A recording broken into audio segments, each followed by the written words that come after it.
You may go ahead. The recording has started, and everyone, please welcome Jim Hacking. Hi, everybody. It's good to be with you. I am an immigration attorney up in St. Louis. I've been practicing immigration law since 2007. I've been a lawyer since 1997. So it's nice to be with you all. I have a new appreciation for college students, as my son is currently a freshman at San Diego State University in California. And he got coronavirus this year. So, while he was there, he's fine. He lost his sense of taste and smell for a while, but otherwise he's fine now. He's doing well. So I can only imagine that was a 4-hour flight from St. Louis to San Diego. I can only imagine what it's like for all of you being international students away from your family during this crazy pandemic that we find ourselves in. So I'm going to be talking today about immigration law and about how, sort of how to maintain your status, what are your options after graduation, and what are the things that happen if you want to move up the immigration ladder or the immigration process in America. I used to talk about it as a ladder, but now I talk about it, I like this analogy from this professor up in Minnesota, and he likened immigration to a hotel. So the top floor, the permanent floor where you get to stay and live forever in the United States is as a citizen. The citizen is the highest immigration status that you can have. A citizen can vote in the United States, can run for office, and can get a US passport, which is one thing that a lot of people call us about. They want to get that US passport. Right beneath that are people who are here sort of like in an apartment. They're here long-term, but temporarily. So those are lawful permanent residents. And so we'll talk a little bit later about the ways that you can become a lawful permanent resident. On the next floor is the floor of sanctuary, which is where people who are in the United States and seek persecution back home apply for asylum, or people who come to the United States from a war-torn country as a refugee. We also have hotel rooms, which are like people who come and they intend to leave at some point. So right now, if you're on an F1 visa or a J1 visa, you are here on a non-immigrant visa, which means that you're going to go back home at some point unless you do something else to change your status. There's a sort of an interim status, which is really no status at all, which he likens to the lobby, which is people who've been admitted and paroled but might not have actual immigration status, or people like the DACA recipients who have deferred action but don't have any permanent status at the moment. Then there's people in the basement, which are people who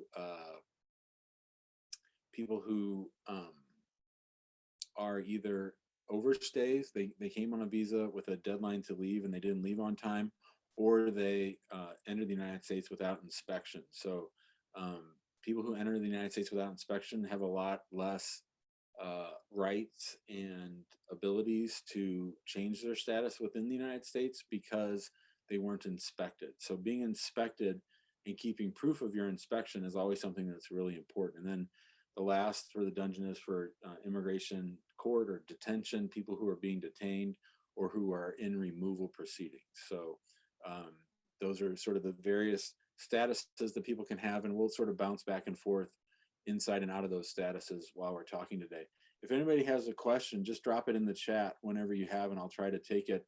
I might do them at the end. We'll just see how many we get, but feel free. I want it to be, even though no one is showing their screen, if you have questions, just feel free to send me, leave a message in the chat and we'll try to get to it. All right. So we talked about U.S. citizens. They can vote, they can serve on a jury, they can sponsor. When you're a U.S. citizen, you have greater priority in sponsoring family members, and you can't be deported. Now, President Trump has a deportation task force where he's trying to find people who he thinks naturalized without being really eligible for it. But that's sort of a rare case. For the most part, you're not going to be deported if you're a U.S. citizen. If you're a lawful permanent resident, though, you can be deported and you can end up in deportation many different ways. One would be committing certain crimes. You could lose your green card or your lawful permanent resident status if you stay out of the United States for too long. The green card does allow you to work and travel and live in the United States forever, but it's no guarantee, and you could do something to screw up your case.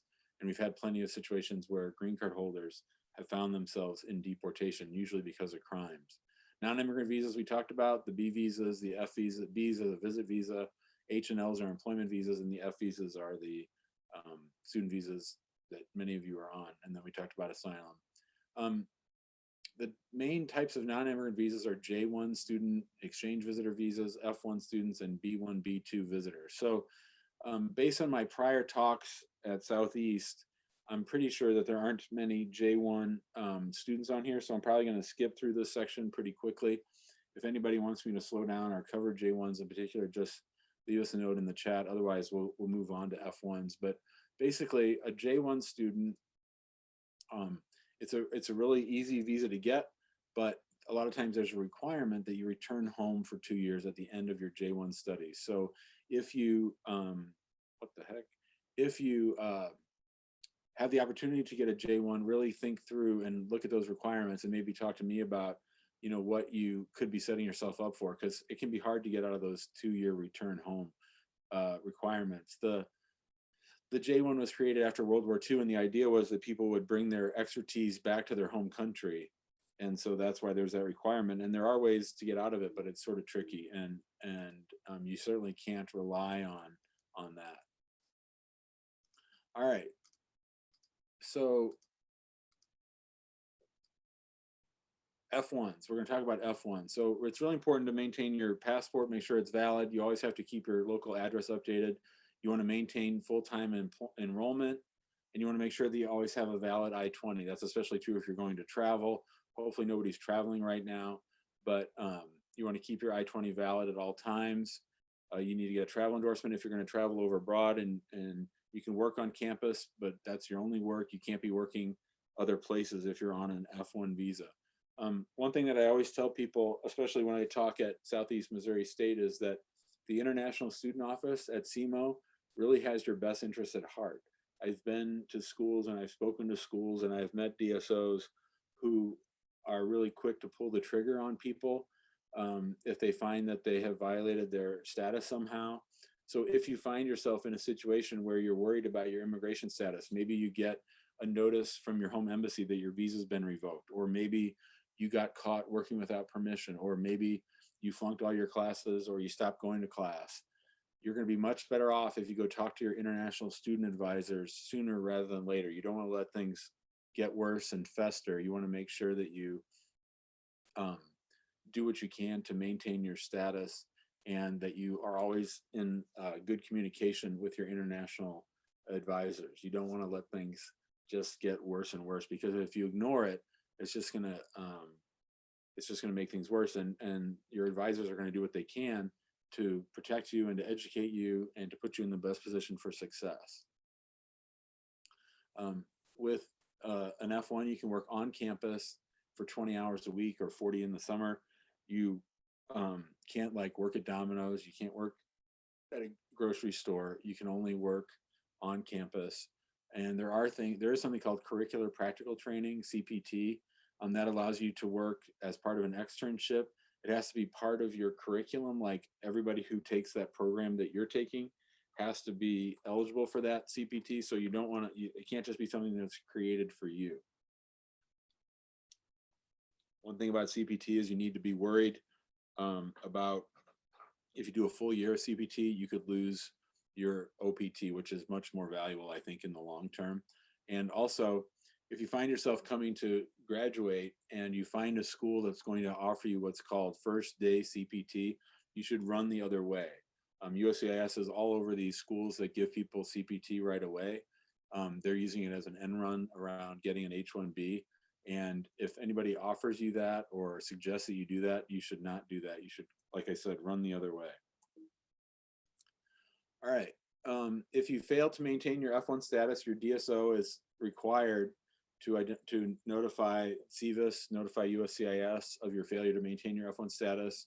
It's going to keep you from being able to extend your F1 or to get a new one.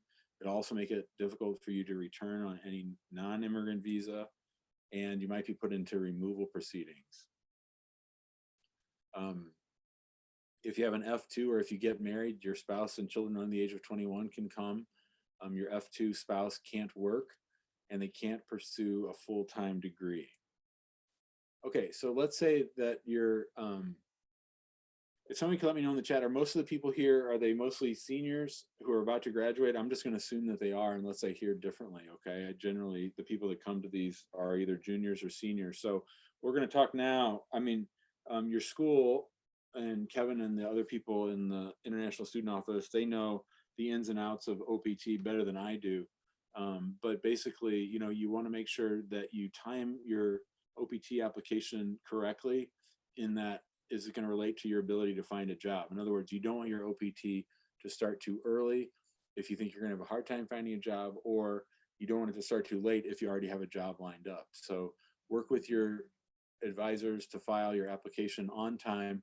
Make sure that everything is correct. If you get it back and there's a mistake on it, you really need to move quickly, because you just have this very limited window to get your OPT right. So of all the applications, most applications that we file in our office for citizenship or for a green card, if the application has a mistake and they send it back, which doesn't happen that often, but when it does, that's usually fixable. But you guys have such a fixed window to properly apply for OPT that you really need to make sure you do it right. You can't have any mistakes. All right, so when you graduate, optional practical training is one of your options. And this thing is super sensitive. Additional education is one of your options. H1B would be an option in theory. And then returning home and returning on a different visa would also be your option. Those are your options when you graduate. Now, when you graduate from undergrad, you get a 1 year of optional practical training. And optional practical training is temporary work authorization to gain experience directly related to your major. So you can get 12 months of it, and you can work in your field. So you can't use your OPT work card to work at McDonald's. It has to be in your field, and it has to be a job that's related to your field of study. And you're going to need to explain later on when you apply for H1B how your OPT lined up with your degree. So don't be too cute with this. And then the other thing is with OPT is if you don't use your OPT after your graduation, if you go straight to graduate school, then you're going to lose that OPT. You can't save it for later. You get OPT at the bachelor's level and at the master's level, so you can't stack that time later. Now, if you graduate in a STEM field, science, technology, engineering, or math, you can get a STEM OPT extension. That's a little bit more paperwork and a little bit more of a headache, but it is doable. And your case that allow you to be in the United States and work for up to, I think it's 27 months or something, 29 months. And that's really good. And we're going to talk about the timing of graduation and the timing of OPT sort of in a few minutes. All right, so you can apply up to 90 days before your degree, and you should do that because the processing time just keeps getting slower and slower. The work authorization is done through USCIS after obtaining a recommendation from your school. You can travel on OPT, but right now I'm telling everybody not to travel. So I'm sure we'll have questions about that. We can talk about that. You do get that extension for 24 months. It has to be in a STEM eligible field. There is a list. You need to check that list. You have to be in approved OPT status when you apply for the STEM extension. You can't have more than 90 days of unemployment during your OPT. Your position has to be, just like before, directly related to your STEM degree received, and the employer must participate in E-Verify. We'll talk a little bit about trying to find employers who are good to work for in OPT or STEM OPT. But if they're not already participating in E-Verify, it doesn't take that much to sign up for it. Now, they might not want to do that, but usually they do. And you need to apply in those 4 months before your STEM extension, your original STEM is over. All right, so let's talk about H1B. So at the most, if you never find an employer to sponsor you for an H1B, at the end of your OPT or at the end of your STEM OPT, you're going to have to either go back to school or go back home, unless you find a sponsor to sponsor you for an H1B. So some people graduate in May and some people graduate in December. The system for H1Bs is set up better for people who graduate in May than it is for people who graduate in December. If you graduate in December and you start OPT in February, the problem there is that the employer has to start working on their H1B processes in March. So that means that if you graduate in December and your OPT kicks in February, you're only going to have about 30 days to convince them that you're a good job, you do a good job, and that they should spend the money to go through the H1B process on your behalf. In other words, you're going to have to convince them that you're such a rock star that they want to spend the money to do it. So they're going to spend about $2,000 in filing fees and about $3,000 to $5,000 in legal fees. And that's above and beyond the cost of you as an employee. As someone who's going through the hiring process right now, I can tell you that adding those extra $7,000 to $9,000 or $5,000 to $7,000 onto the bill of hiring an employee, you got to really be a rock star in order to make someone want to do that. Okay. So that's one thing I wanted to say about H1Bs. Another thing to say about H1Bs, and hopefully if some of the viewers or listeners are younger and earlier in their career, is that not every college degree is created the same when it comes to H1Bs. An H1B is only available for specialty occupations. And you see there the definition of a specialty occupation. So you have to operate from the mindset of USCIS wants to deny as many H1Bs as possible, as many immigration cases as possible. So what are all the ways that we can screw with immigrants or screw with employers who want to employ immigrants? And one of the ways that they can screw with you is to say that your occupation, your job, is not a specialty occupation. Now, right now, the Department of Labor is trying to even make it harder to show what a specialty occupation is. The Trump administration, this has been one of their real efforts, is to really stop H1B visas to the United States. And one of the ways they're doing that is by making the definition of a specialty occupation even more and more narrow. But putting that to the side, just over the last 3 years, we've litigated and fought and appealed many stupid decisions where the person is clearly in a specialty occupation, but the USCIS has concluded that they're not. So the way that I tell people to think about it is, if you have a marketing degree, it's going to be hard to get an H1B. And the reason for that is because USCIS asks, are there people doing this job who don't have your degree? So like a physicist, it's pretty hard to work as a physicist without a physics degree, right? Or it's pretty hard to work as a software developer without, a computer science degree, or, so those are the kinds of things that we're seeing more and more of. So that's something you need to think about when you're picking your occupation. Marketing is going to be really hard to get an H1B. Congress, obviously Congress writes the immigration laws, and Congress has written the laws as it relates to H1B visas.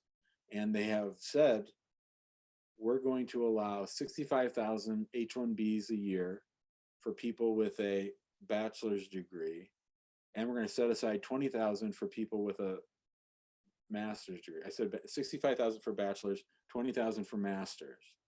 And then whenever you have a cap like that, you're going to have a lottery because you have more people apply for the lottery than there are visas available. Now, in the old days, up until last year, or actually this year, an employer would have to spend all that money, hire the lawyer, and do all that before they even know if they've been selected in the lottery.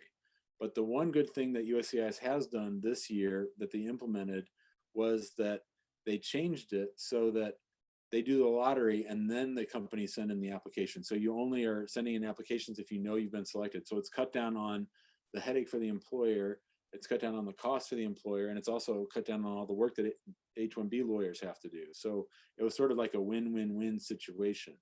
So now in March, they do the lottery, and then you apply between April and June. It's actually been a better system. But again, why is an employer going to do all this for you? Why are they going to go to all that trouble to run you through the lottery if they might not even get selected, and if the government's going to push back on giving you the H-1B at all? And the reason they're going to do that is because you're going to be a rock star. When you're there on OPT, you have to think of it as a 365-day job interview. I'm going to be the first one there in the morning. I'm going to be the last one to leave at the end of the day. I'm going to work harder than anybody else. I'm going to make them so convinced that they can't live without me that of course they're going to spend the money on this H-1B. Like, you want to make it so that it's a no-brainer. There's a book by a guy named Cal Newport who wrote another book called Deep Work, which you should all read. Deep Work's really good. It's about focus. But Cal Newport has another book. It's called So Good That They Can't Ignore You. And that's how you have to be thinking. You have to be thinking that I'm going to be such a rock star employee. I'm going to be much better than these American employees that they have. I'm going to be much better than these employees who've been here for a long time. I'm going to be, and so you've heard everything that I've just said. So the employer has to spend $7,000. The employer has to go through the lottery. The employer has to fill out all this paperwork. And a marketing degree is never going to work because you get pushback from a specialty occupation. But I am here to tell you right now that there was an international student from, I'm 90% sure, Southeast Missouri State, I think. I'm 90% sure it was Southeast Missouri State, who had a marketing degree, who kicked ass on her OPT, and who took me out to lunch to tell me that she was convinced that I could get her an H-1B on a marketing degree. And I said, no way, this isn't going to work, but I'll try it. And she made it through the lottery, and this was the old lottery, and she got her H-1B approved, which I couldn't believe happened. We didn't even get a request for evidence, which shows you how stupid they are at USCIS. They totally should have sent me a request for evidence on that one, and they didn't. But they do send me a request for evidence, even though the statute says one type of specialty occupation is accounting.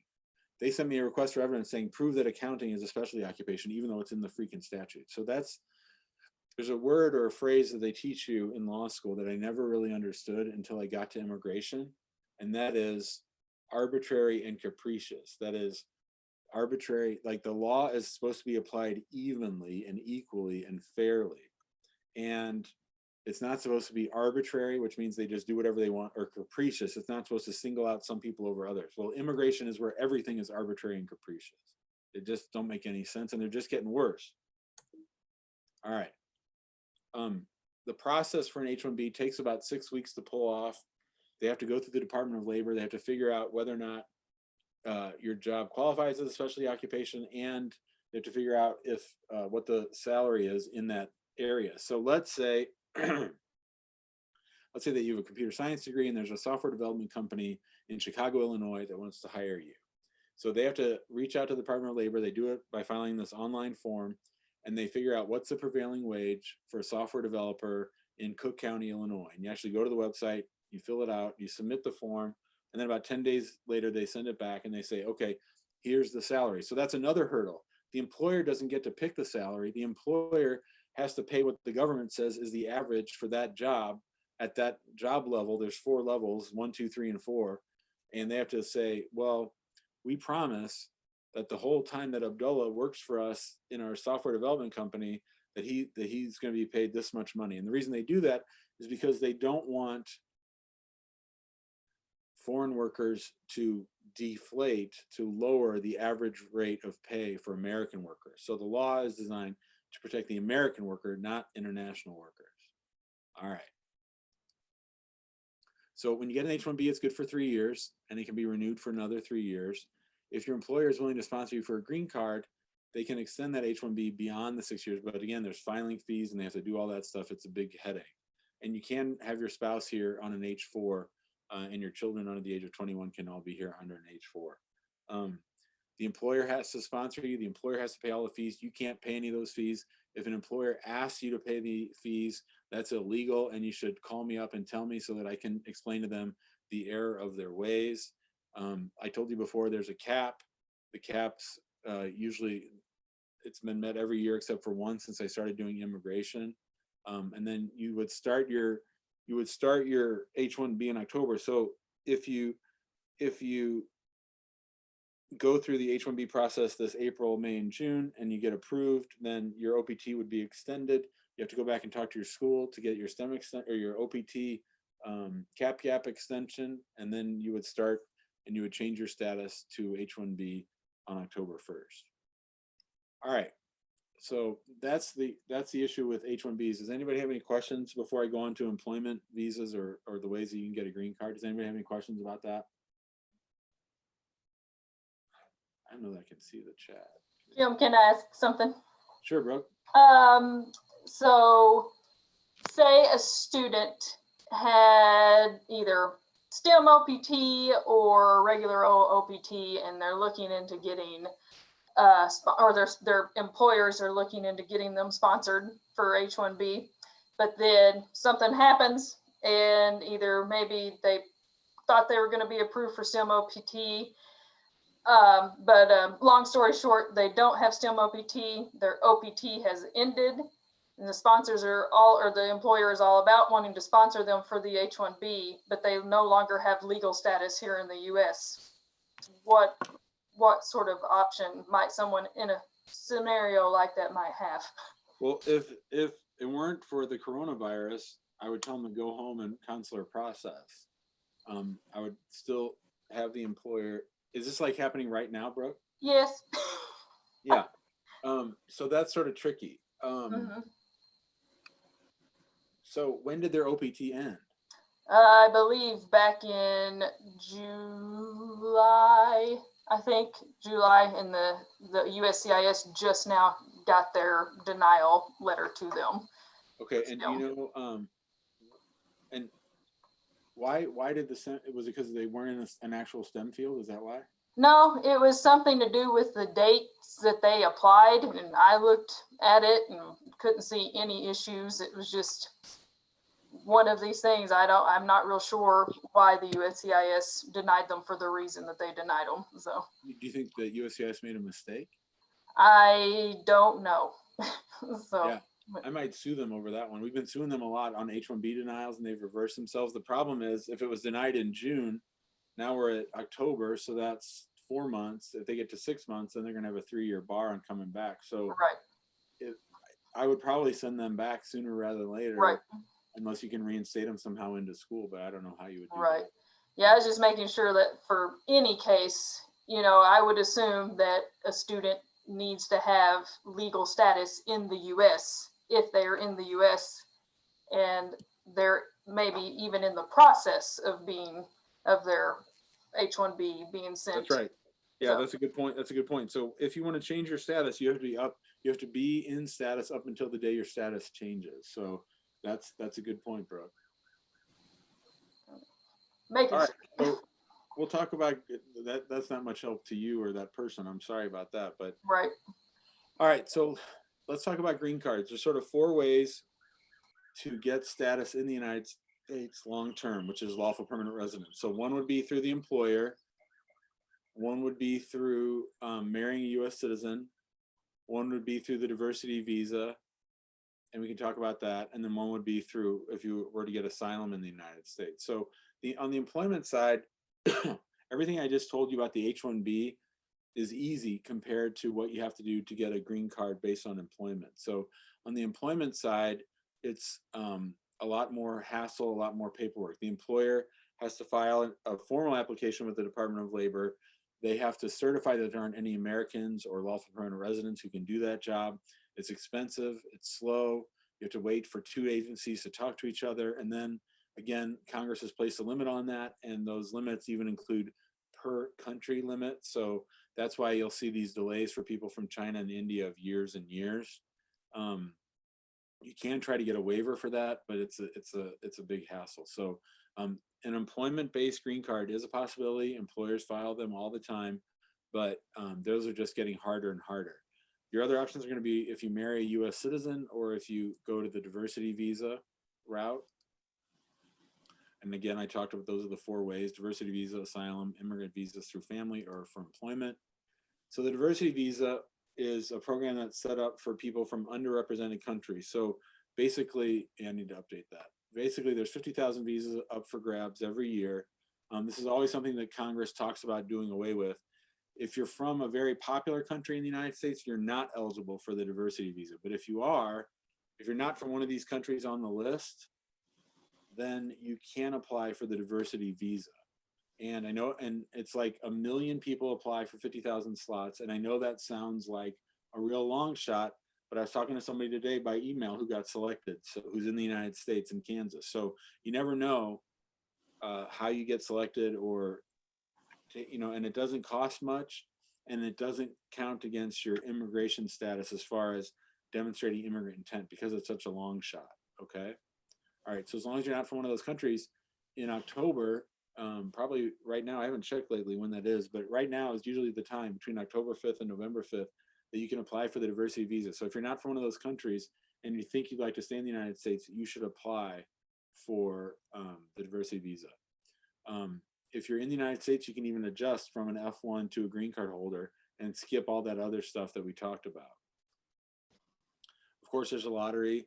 And then once you get, so you apply in October, you find out in May, and then in September, the fiscal year starts. And then depending on your line number, you're going to get to apply for adjustment, but you have to have it done by the September 30th of the following year. Okay, asylum. So if you're in the United States and you fear going back home because you're going to be persecuted about something that you can't change about yourself, or you shouldn't have to change about yourself, then you can apply for asylum. Usually you want to apply for asylum within 1 year of your last arrival. Asylum is under assault by the Trump administration. There's been many different attacks against many different parts of immigration, but asylum has really gotten it the hardest. So asylum, we haven't filed many asylum cases this year. We haven't had many granted this year. And I've had some really strong asylum cases get denied simply because the Trump administration is really pushing back on those and encouraging people to deny them as much as possible. If you get asylum, you can apply for a green card 1 year later. Your spouse and child can get them as well. You can also apply for work authorization, although they're making that harder and more expensive. The approval rates for asylum have gone way, way down. They're down to about 25%. They used to be up about 48%. If you apply for asylum and you don't get it and you're still in status, then you just go back to your prior status. If you're out of status, then you get sent to the immigration court, and that's where you can quote unquote appeal. And that's where you would be in front of an immigration judge. There'd be somebody there trying to deport you, and you'd be trying to tell the judge your story so that you don't get deported. I'm going to move a little quickly just because we don't have that much time left. I want to make sure we keep time for questions. You can also apply based on marriage, like we said. A U.S. citizen can sponsor their spouse or their parents or their underage 21-year-old children for green cards. There's no cap on those, but for everybody else, there's a cap. So you're going to have long delays, and you need to be careful if you're on an F1, and let's say you have a brother who's a U.S. citizen.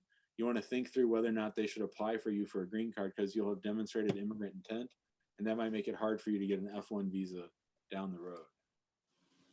And in the employment context, we talked a little bit about employment green cards, but there's different categories based on how much skill you have, and there's certain categories that let you skip the Department of Labor process if you're like a rock star, but those are really hard to get.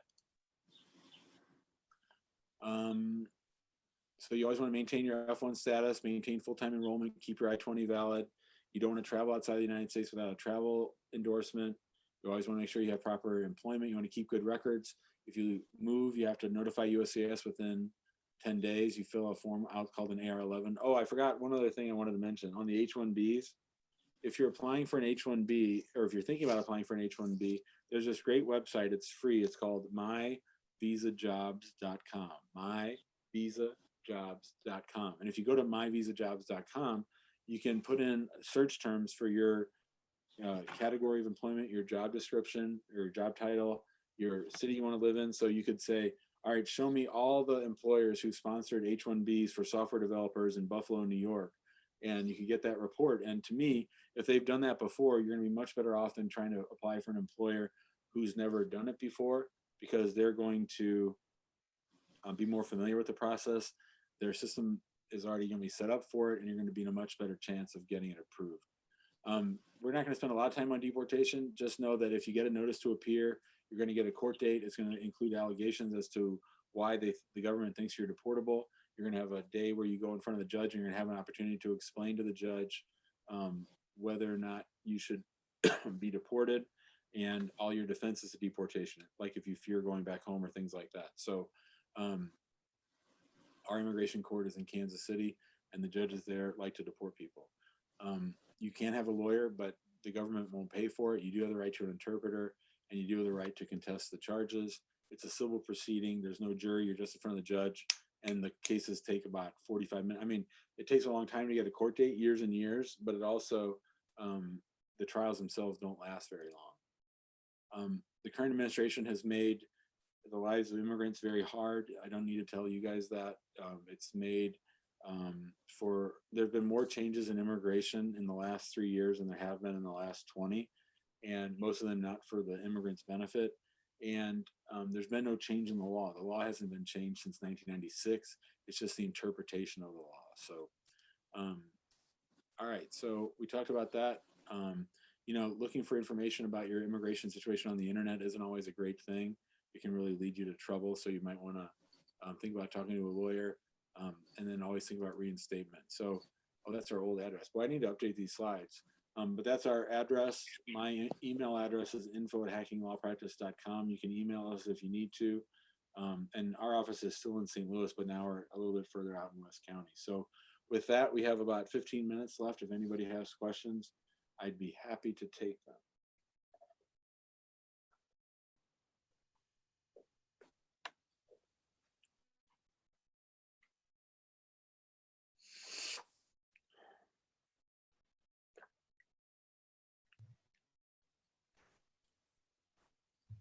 I have a question.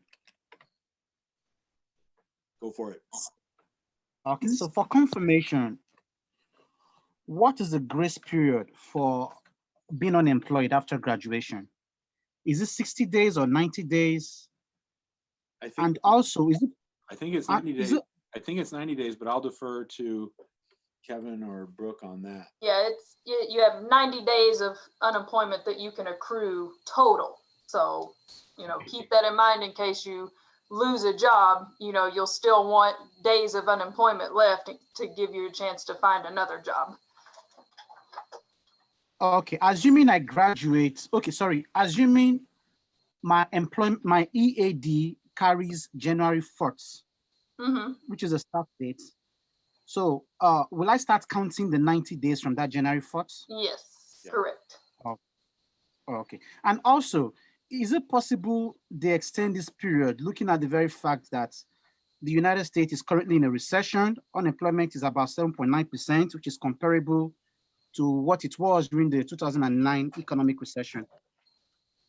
No, there's no way to extend it, and I don't believe that is something the U.S. would ever consider. The harsh reality is the U.S. government views OPT as a benefit to the student, so I don't see that changing anytime soon. So. Okay, thank you.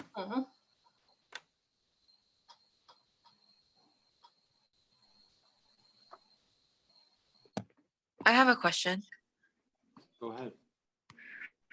Earlier you said that if you do have a STEM background or you graduate with a STEM degree, that I think in one slide it said you can have an additional 17 months, and then the other one said 24 months. Yeah, it's 24.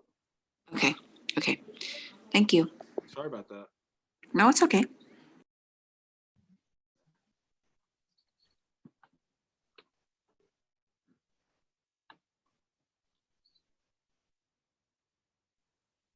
Can I ask another question?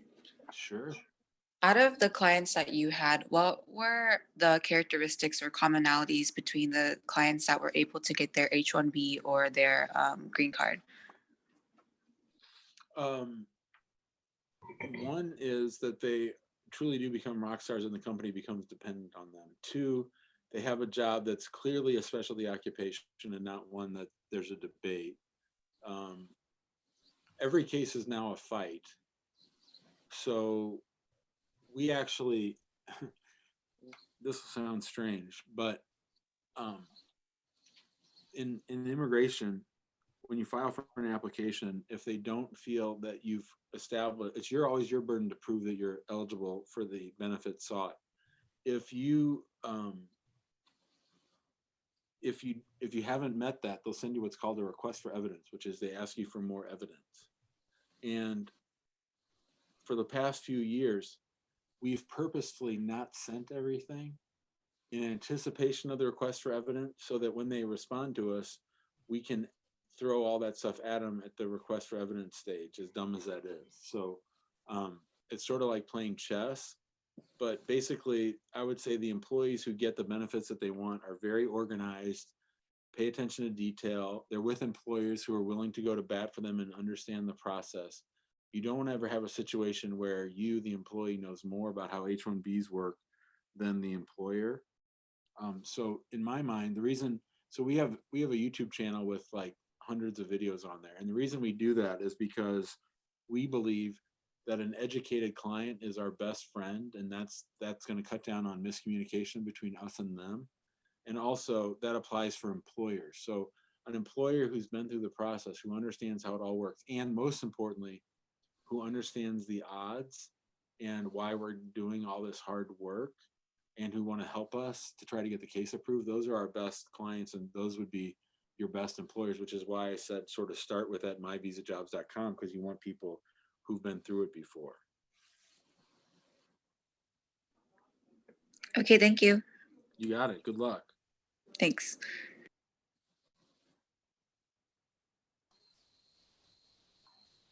Jim, in working with the USCIS and things in your experience with them, are you aware of like arrest or court cases, even if, say, a warrant was put on a student and it was a mistake?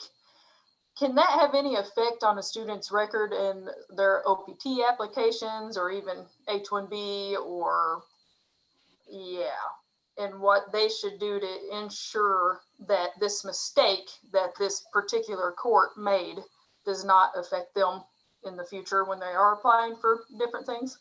Yep. So I got lots of answers for that. Number one is they need to go to court and get a certified copy of the disposition. So if it went to a judge and the judge dismissed it, they need a certified copy of that. They also need a certified copy of the police report.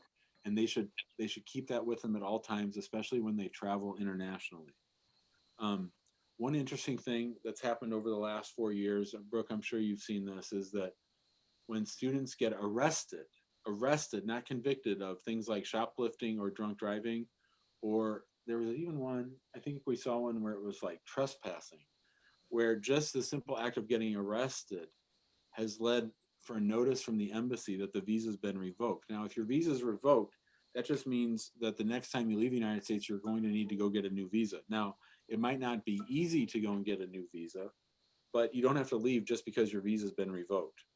Now, if there's a mistake that's been made, that's going to be really tough, because if any of those automatic things happen, you're going to have a really hard time convincing anybody that a mistake was made. The machine's just not built up to accept your challenge. But when it comes to entering through customs or dealing with the embassy, if you can show them that this was mistaken identity or this was dismissed with no charges, it might increase your chances of getting a visa. But the way that they're acting now, they just wouldn't give you the visa because they don't feel like it. And now you've got this black mark on your record, even though it wasn't you. That would be enough for them to not give you the visa. And there's no way to challenge that or appeal that. Now, when it comes to applying for an OPT or an H1B, I've never seen a scenario where somebody's arrest record has impacted their ability to get OPT, to get that work card or an H1B. Not to say that it hasn't happened, and not to say that it couldn't happen, and not to say that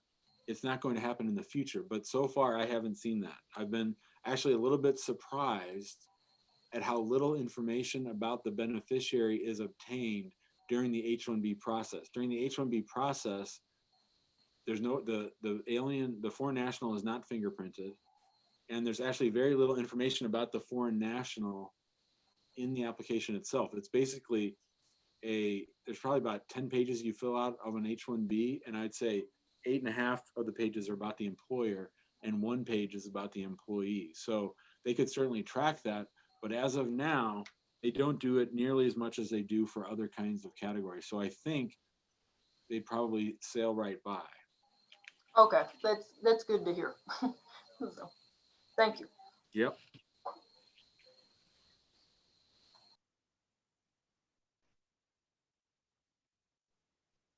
Can I ask one more question? Of course. I'm sorry. fine. So in the case, if for instance, how is there like a amount of time that you have to be on an H1B visa in order to apply to get a green card?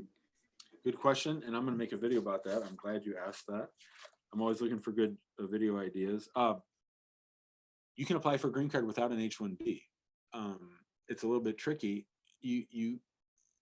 If let's say you were getting your doctorate degree and you already had a master's, you could apply for a green card based on that master's.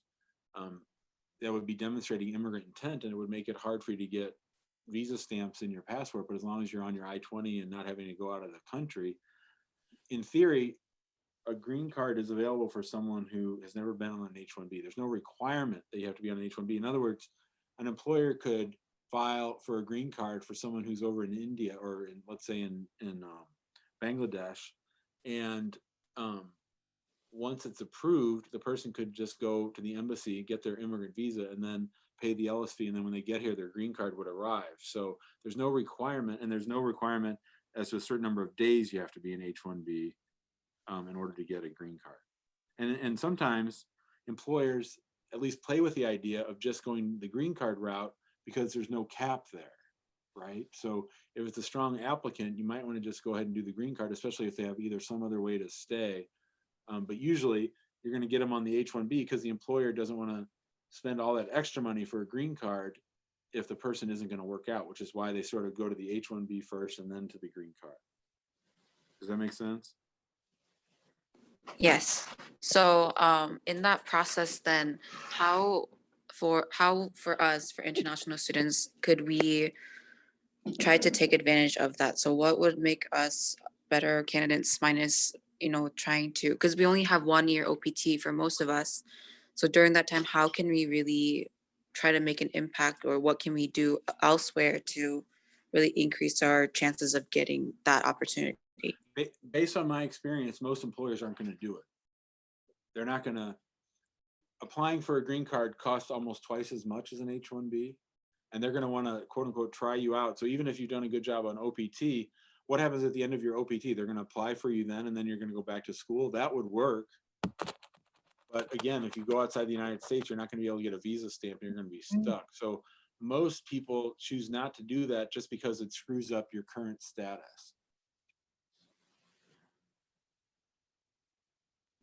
Okay, that makes sense. Thank you. You got it. Excuse me, can I ask a question about insurance? It's not related to OPT. Yeah. I was international student, but now I have green card and I want to apply for Obamacare insurance. And one of my friends told me you shouldn't use any services from the US that is kind of public charge, because if you use like Obamacare insurance, it's a really cheap insurance, and because of this, your citizenship process will be in dangerous and risk in the future. And I want to know that is right. If I apply for Obamacare insurance and use the Obamacare insurance, my citizenship process will be in dangerous and risk in the future or not? As the law stands today, getting Obamacare as a green card holder will not affect or hurt your ability to become a US citizen, as the law stands right now. Now, a year from now, they could say, well, If you've ever gotten Obamacare, then you're probably a public charge and you can't get your citizenship. But that's not the rule now. I think they'd have to change the law, which is why they haven't done it.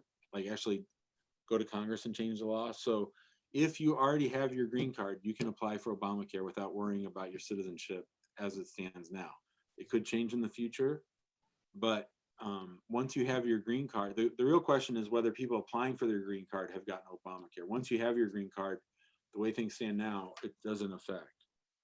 Okay, so there is any problem for me? There isn't? Well, the thing that you have to ask yourself is, do I think they'll change the law between now and when I want to apply for citizenship? And that I can't tell you if they're going to do that or not.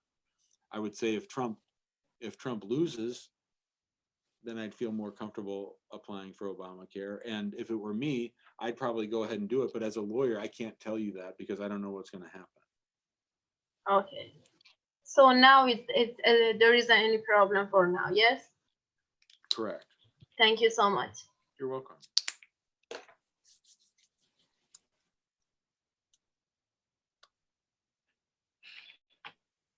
Anybody else?